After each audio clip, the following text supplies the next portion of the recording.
the Brussels clearing trap. It began as a safeguard, a mechanism designed to make Europe safer by standing between risk and collapse. Clearing, they called it, a neutral layer meant to absorb shocks, enforce discipline, and ensure that failure in one corner would not spread uncontrollably. But in Brussels, that safeguard slowly transformed into something else, a trap built from rules, trust, and unintended consequence. To understand how Europe's clearing system became a source of danger rather than protection, we must return to a period when policymakers were determined to prevent the next crisis before it could form. After watching markets unravel elsewhere, European leaders sought structure. They wanted transparency. They wanted control. And above all, they wanted to remove uncertainty from the heart of financial exchange. Central clearing promised exactly that. The idea was elegant. Instead of institutions facing each other directly, they would face a central counterparty. Risk would be measured continuously. Margins would adjust automatically. Losses would be contained. Brussels became the architect of this vision, embedding clearing requirements into regulation with confidence that math and oversight could succeed where discretion had failed. For a time, it worked. Markets felt calmer. Complexity appeared managed. Exposure looked measurable. But systems designed to absorb risk also concentrated. As more activity flowed into clearinghouses, they grew into critical nodes whose stability mattered more than any single bank. Their models determined margin calls. Their assumptions shaped liquidity needs. And their rules, written to be neutral, began influencing behavior across the entire market. Clearing was no longer passive infrastructure. It was an active force. Early signs appeared quietly. Margin requirements rose sharply during mild volatility. Liquidity drained from institutions that had not anticipated synchronized calls. Assets once considered safe were sold at the same time by everyone subject to the same rules. The safeguard was doing its job, but the job itself was changing the system's rhythm. Inside Brussels, officials monitored the data with confidence. The models showed resilience. Stress tests passed. No clearinghouse failed. Yet outside the models, participants felt pressure building. Clearing reduced bilateral uncertainty, but it also removed flexibility. When stress arrived, responses were no longer diverse. They were coordinated by design. What had been built to prevent contagion was beginning to channel it instead. And as Europe's markets leaned ever more heavily on this invisible spine, the question grew unavoidable. What happens when the structure meant to protect the system becomes a point through which stress must pass? That question would soon move from theory to reality. And when it did, Brussels would discover that some traps are built not from mistakes, but from solutions taken too far. The pressure intensified as markets learned to move with the clearing system rather than around it. Institutions adjusted portfolios not only to reflect risk, but to anticipate margin behavior dictated by central counterparties. Liquidity planning became a function of clearing rules. What began as protection quietly rewired incentives across Europe's financial landscape. During periods of mild volatility, margin calls rose in unison. They were technically justified, mathematically sound, and operationally efficient, yet their timing mattered more than their size. When multiple clearinghouses recalibrated simultaneously, liquidity demand spiked across banks, funds, and dealers at the same moment. The system did not panic. It tightened. Participants responded rationally. They sold assets to meet requirements. They reduced positions to lower exposure. They withdrew from markets where clearing costs rose fastest. Individually, these actions were prudent. Collectively, they amplified stress. Prices moved not because fundamentals changed, but because rules triggered synchronized behavior. Inside trading rooms, the shift was unmistakable. Risk managers watched margin dashboards more closely than markets themselves. A modest price move could now trigger liquidity strain larger than the move warranted. Hedging became harder. Volatility fed into margin, margin fed into selling, and selling fed back into volatility. The safeguard had created a loop.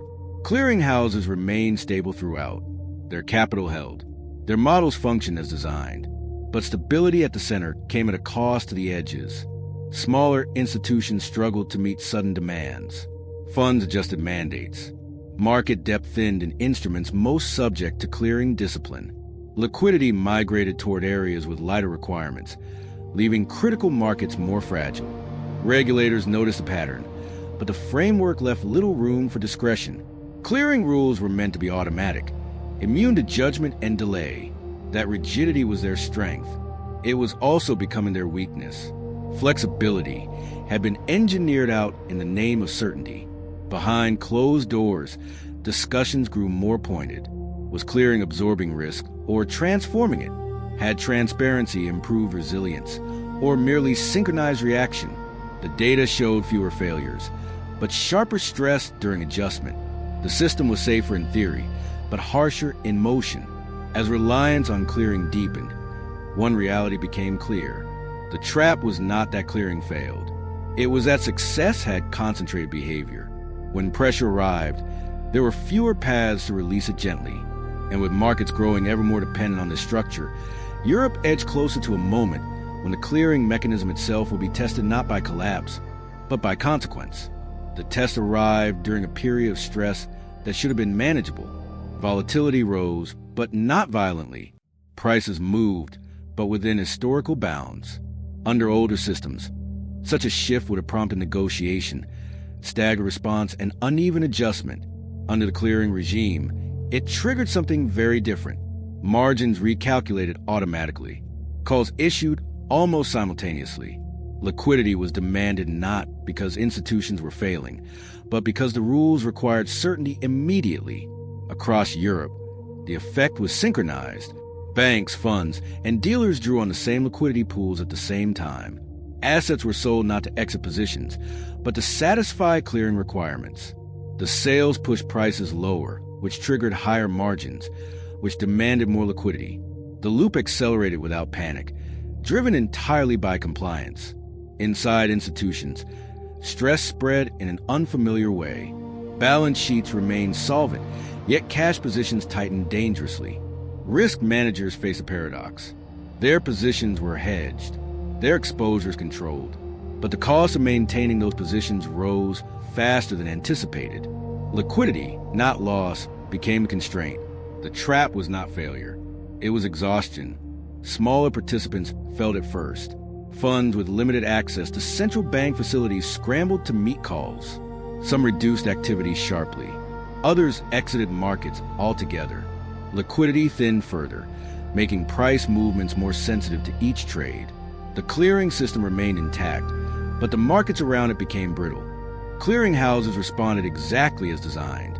They raised margins to protect themselves from potential default. Their models reflected increased volatility accurately. From their perspective, risk was being managed. From the system's perspective, risk was being transmitted. The center was safe, but the periphery strained. Regulators observed the tension with growing concern. Intervention felt inappropriate. The rules were working. No institution had failed. Yet the stress was unmistakable. The system was absorbing shock by forcing immediate adjustment everywhere at once. What had once been distributed through negotiation was now compressed into hours. Behind closed doors, a critical realization emerged. Clearing had eliminated discretion at the worst possible moment. When stress required pacing, the system demanded speed. When diversity of response could have softened impact, uniformity amplified it. The trap was not sprung by error, but by design. As the episode stabilized, the damage was subtle but lasting. Market participants recalibrated behavior. They reduced exposure to clear products. They demanded higher liquidity buffers. Activity migrated. The system survived, but at a cost to depth, flexibility, and resilience. Europe had not suffered a clearinghouse failure. It had suffered a coordination shock. And in that shock lay the lesson Brussels could no longer avoid. The question was no longer whether clearing made markets safer. It was how much rigidity safety could tolerate before it became a source of fragility itself. The response did not dismantle the clearing system. It refined it. Brussels moved cautiously, aware that undoing structure could invite chaos. Instead, regulators introduced buffers not just for risk, but for time. Margin methodologies were reviewed to reduce pro-cyclical spikes. Stress periods were redefined. Flexibility was reintroduced where rigidity had gone too far. Clearinghouses adjusted their frameworks without abandoning discipline. They retained automatic protection, but layered it with pacing mechanisms designed to prevent sudden, system-wide liquidity shocks. Transparency improved not only in models, but in how those models behaved under strain. Participants could plan again rather than react blindly. Markets responded slowly, then steadily. Liquidity returned where it had retreated. Participation stabilized. The clearing spine remained central, but it no longer dictated uniform motion. The trap loosened, not because rules were weakened, but because they were tempered with judgment. Europe absorbed the lesson with humility. Systems built to eliminate discretion must still account for human limits. Safety cannot rely entirely on automation when automation synchronizes stress. The strongest safeguards are those that know when to slow the system, not just protect themselves. The Brussels clearing trap did not collapse markets. It exposed how solutions, when scaled too perfectly, can reshape behavior in dangerous ways. By confronting that truth early, Europe avoided a deeper fracture. Clearing remains a pillar of modern finance, but its role is now understood more clearly. It is not a neutral shield. It is an active force that must be guided as carefully as the risks it contains. Because in complex systems, protection without flexibility does not eliminate danger. It concentrates it. Subscribe to join the journey. The